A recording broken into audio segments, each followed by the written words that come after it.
ইসরায়েলের বিরুদ্ধে Iran, Kuwait, মিশর, বাহরাইন, সৌদি আরব যত মুসলমান রাষ্ট্র আছে, পাকিস্তান সহ বাংলাদেশ সহ যত মুসলমান রাষ্ট্র আছে, এই ইসরায়েলের আগ্রাসনের বিরুদ্ধে মুসলমানদের উপরে যেইভাবে নির্যাতন চালিয়েছে, সকল মুসলমান ঐক্যবদ্ধ হয়ে একযোগে আওয়াজ তুলতে হবে।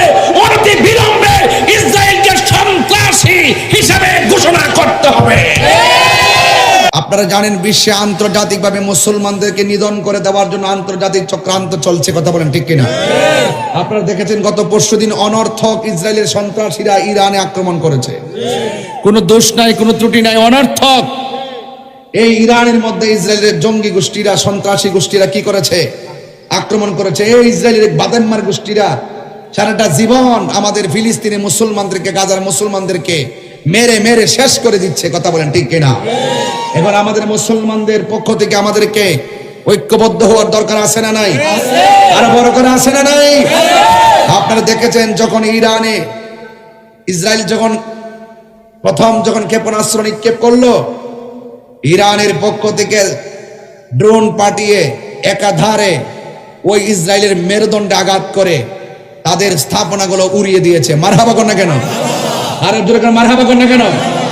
ইনশাআল্লাহ সকল মুসলমানরা একটা ইউনিট হতে যাচ্ছে। আমরা বাংলাদেশের মুসলমান, ইরানে যদি আক্রমণ হয়, ফিলিস্তিনে আক্রমণ হয়, আমরা ইসরায়েলের বিরুদ্ধে দুর্গ গড়ে তুলতে চাই কি চাই না?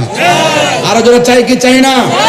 আমার পরিষ্কার কথা থাকবে, ইসরায়েলের বিরুদ্ধে ইরান, কুয়েত, মিশর, বাহরাইন, সৌদি আরব যত মুসলমান রাষ্ট্র আছে, পাকিস্তান সহ বাংলাদেশ সহ যত মুসলমান রাষ্ট্র আছে, এই ইসরায়েলের আগ্রাসনের বিরুদ্ধে মুসলমানদের উপরে যেইভাবে নির্যাতন চালিয়েছে, সকল মুসলমান ঐক্যবদ্ধ হয়ে একযোগে আওয়াজ তুলতে হবে। অনতি বিলম্বে ইসরায়েলকে সন্ত্রাসী হিসাবে ঘোষণা করতে হবে। এই সন্ত্রাসীদের কালো হাত আমরা মুসলমানদেরকে ভেঙে দিতে হবে, কথা বলেন, তাদেরকে উড়িয়ে দিতে হবে। সেখানে আমরা মুসলমান বিভেদ চাই না।